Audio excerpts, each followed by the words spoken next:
Shalom, shalom, que o Eterno te abençoe e te guarde.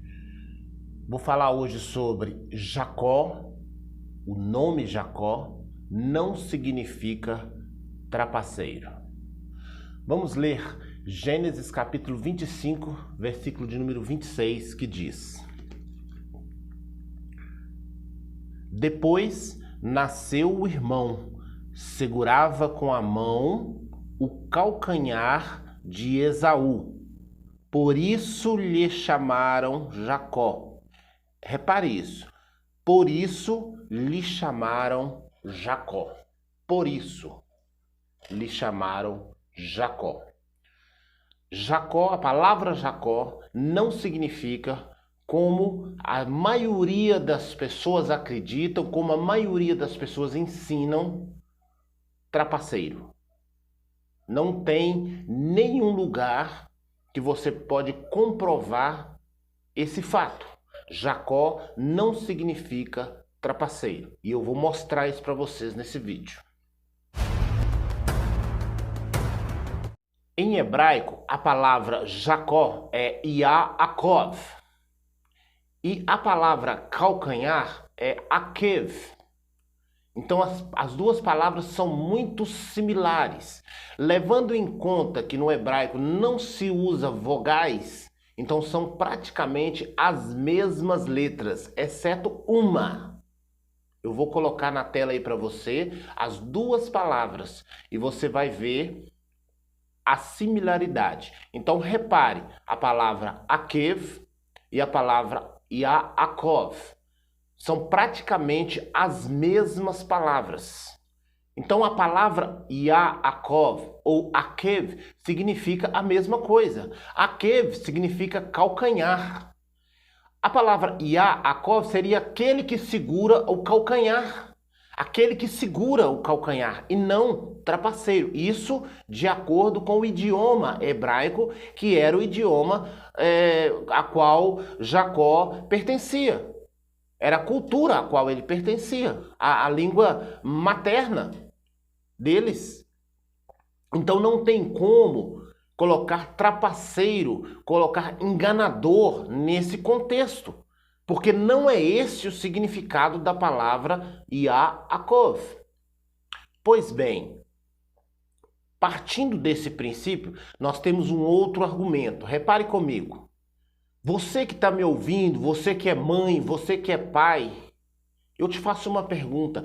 Quem colocaria o nome do próprio filho em sã consciência, cônscio, sabendo que o nome significa trapaceiro, enganador? Quem colocaria o nome do filho dessa forma? Esse é o nosso segundo argumento. O primeiro é a língua hebraica. O segundo é este. Quem colocaria o nome em sã consciência? Eu estou dizendo em sã consciência, sabendo que o nome significa enganador. Quem faria tal coisa? Não seria algo extremamente estranho? Então pare e pense um pouquinho. Pare e analise se tem alguma coerência tal atitude. Mas aí talvez você me pergunte, mas então de onde surgiu essa ideia de que Jacó era trapaceiro? Ou que Jacó foi nomeado trapaceiro? Quem nomeou Jacó de trapaceiro, enganador e congêneres? Quem fez tal coisa? Vamos analisar o texto bíblico. Leia comigo Gênesis capítulo 27, versículo 36, que diz assim: Disse Esaú, não é com razão que se chama ele Jacó? Pois já 2 vezes me enganou, tirou-me o direito de primogenitura, e agora usurpa a bênção que era minha. Disse ainda, não reservaste, pois bênção nenhuma para mim? Então olha quem chamou pela primeira vez Jacó de trapaceiro, foi o seu próprio irmão. Agora eu te faço uma pergunta. Ele diz aqui, ó, ele roubou a minha primogenitura. Mas quem vendeu a primogenitura? Aonde ou onde nós entendemos venda como roubo? É para pensar. Ele vendeu por um prato de lentilhas a sua primogenitura. Depois nós vamos ver a mãe de Jacó obrigando ele a ter uma atitude que realmente não é uma atitude lícita, mas ele mesmo temeu fazer tal coisa. Então você já percebe que o caráter dele não era um caráter deformado, mas a mãe dele o exigiu e ele obedeceu o que a mãe mandou. Mas quem nomeou ele de trapaceiro foi o próprio irmão, que estava com raiva dele, que estava entristecido com ele, aliás, estava com ódio dele. Então, nós absorvemos essa ideia de que ele é trapaceiro do próprio irmão que vendeu a primogenitura. Não foi o Eterno que disse, não foi a mãe, não foi o pai, não é o significado do nome, foi o irmão que estava com ódio, que liberou essa palavra.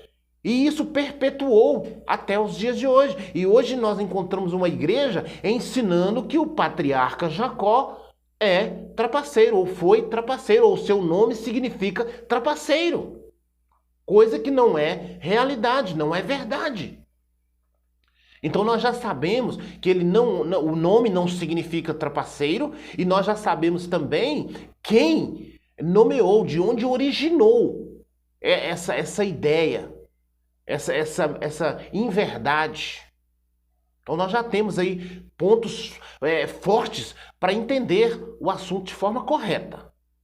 Agora, para substanciar ainda mais o nosso estudo, eu vou ler um texto um pouco longo, mas é para que você entenda. Preste atenção. O Eterno abençoaria um trapaceiro? Você acredita? Porque talvez o homem, né, ele não conhece o coração do ser humano. Então talvez o homem faria algo por um trapaceiro. Mas o Eterno, o Todo-Poderoso, conhece o coração de cada pessoa. O Eterno conhece o seu coração. O Eterno conhece o meu coração. Então a minha pergunta é, o Eterno abençoaria um trapaceiro, um enganador, um ludibriador? Um homem que vive às escusas? Pense bem. Vamos ler o texto. Gênesis capítulo 28, versículo 12.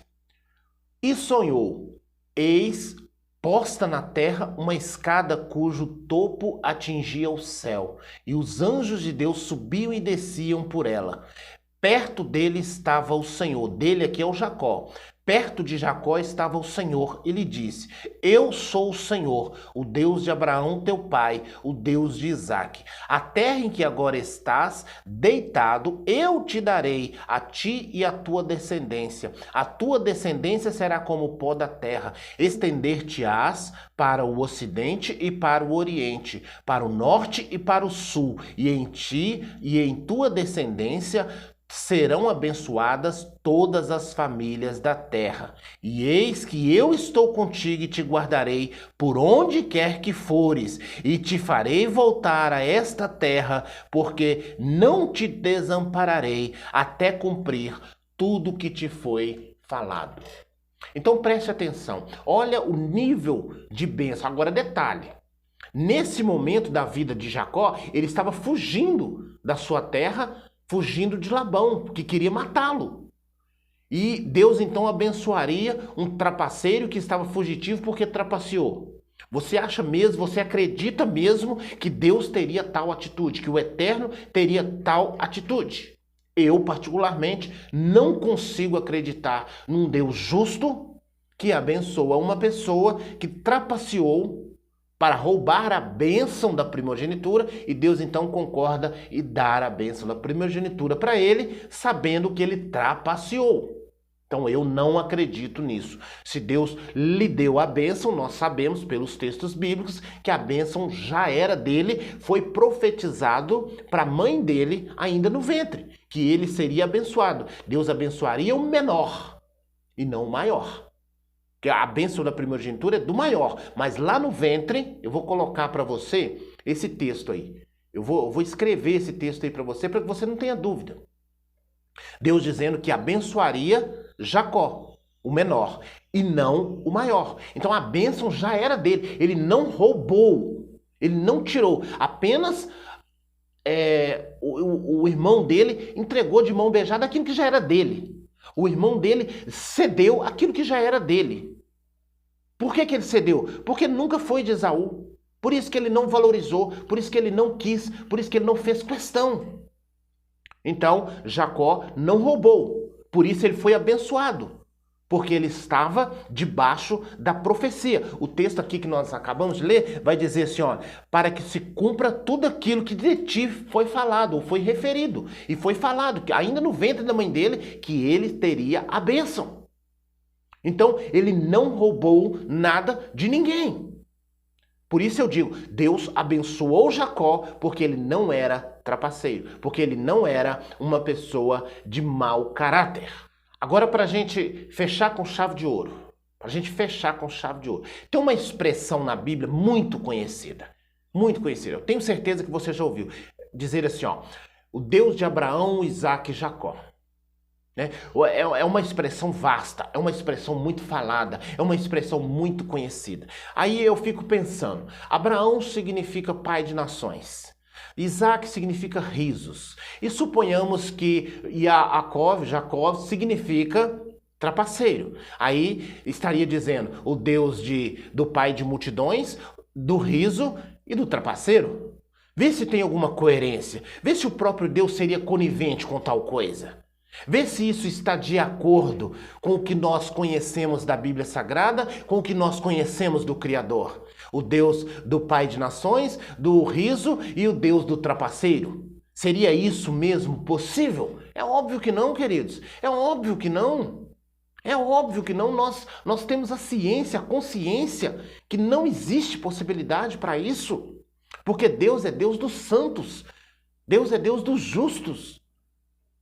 E ele é um Deus justo, ele é um Deus santo. Então não existe possibilidade para isso. Agora, para fundamentar ainda mais essa nossa tese, esse nosso pensamento, esse nosso argumento, em Êxodo capítulo 3, versículo 15, o Eterno falando com Moisés, o Eterno diz, eu sou o Deus de Abraão, Deus de Isaque e o Deus de Jacó. Ele fala Deus de Jacó, ele não fala Deus de Israel, que é o nome que é dado para Jacó depois. Ele fala Deus de Jacó. E por que ele fala Deus de Jacó se Jacó seria trapaceiro? Se o nome Jacó fosse trapaceiro. Então o próprio Deus, o Eterno, ele ratifica o nome. Se fosse algo errado, ele não faria. Então ele ratificou o nome. Eu sou o Deus de Jacó. E quando nós pegamos o original, vai estar Yaakov. Não é mudado, não tem mudança nenhuma. E ele está falando com Moisés. E quando ele fala com Moisés, o nome de Jacó já tinha sido mudado para Israel. No entanto, ele não usa um novo nome. Ele usa o nome Yaakov. Então o próprio Deus, o Eterno, Todo-Poderoso, ratifica o nome Jacó, demonstrando que não tem esse significado de trapaceiro. Além disso, em Mateus capítulo 22, versículo 32... Yeshua também vai dizer que o Eterno é Deus de Abraão, de Isaque e de Jacó. Ele usa a mesma expressão, e usando a mesma expressão está Yeshua também usando o mesmo nome Jacó, já depois da mudança para Israel, mas ele insiste em usar anos depois o nome Jacó, ratificando também o nome. Veja que não tem coerência alguma dizer que Jacó significa trapaceiro. Yeshua usa o mesmo nome, Jacó. E para finalizar, nós temos Atos capítulo 3, versículo 13, onde Pedro vai usar a mesma expressão. Abraão, Isaque e Jacó. Então que fique claro, nós temos várias formas de mostrar que o nome Jacó não tem nada a ver com trapaceiro. Pelo contrário, não tem nada a ver com trapaceiro. É aquele que segura o calcanhar ou aquele que segura. Aquele que é firme. Eu acho que, aí é questão minha, muito pessoal, eu acredito que uma tradução livre, muito melhor para Jacó, seria aquele que insiste. Porque o caráter de Jacó é de uma pessoa que insiste. O caráter de Israel é um caráter que insiste. Olha como Israel sobrevive ao longo da história por insistência, por persistência, por resiliência. Esse é o caráter de Jacó, que foi impregnado na nação e que é uma questão dos judeus de uma forma geral. E nós podemos ver isso até de outra forma e por outro ângulo. Veja comigo. Gênesis capítulo 32, versículo 22, nós vamos encontrar o mesmo Jacó, ainda antes de mudar o nome, ou melhor, no dia que foi mudado o nome dele, ele lutando com o anjo. E sabe o que o texto vai dizer? Que ele segurou o anjo. Lembra que ele segurou o calcanhar de Esaú? Agora ele está segurando o anjo, mostrando que ele é um homem insistente, persistente, resiliente. Ele está segurando o anjo. Ele está segurando, ele está sendo persistente, ele está sendo insistente. Por isso eu acredito que é muito melhor nós entendermos que Jacó significa um homem persistente, insistente, resiliente, um homem que está sempre perseverante, do que um enganador, porque a Bíblia vai revelar esse caráter dele, a Bíblia vai revelar essa faceta dele. Primeiro, ao nascer, ele está segurando o calcanhar de Jacó, do seu irmão Esaú, mostrando que ele queria estar ali, que ele quer sair, que ele quer ter vida. Depois, lá na frente, ele vai lutar com o anjo e ele segura, ele abraça na perna do anjo, na coxa do anjo e não solta. E o anjo está falando, me solta, me solta, me solta. E ele não soltou até que fosse abençoado. Então, o nome Jacó é muito melhor traduzido e interpretado de forma livre como aquele que persiste, aquele que insiste, aquele que é resiliente, aquele que sempre renova as forças, aquele que sempre recomeça, aquele que retoma, retorna. Esse é o significado do nome Jacó. Espero no eterno que você entenda e compreenda e saia e tire da sua mente esse erro, esse ensinamento errado acerca do patriarca Jacó. Que o Eterno te abençoe e te guarde. Que o Eterno faça resplandecer o seu rosto sobre ti. Que o Eterno levante o seu rosto sobre ti e te dê o Shalom.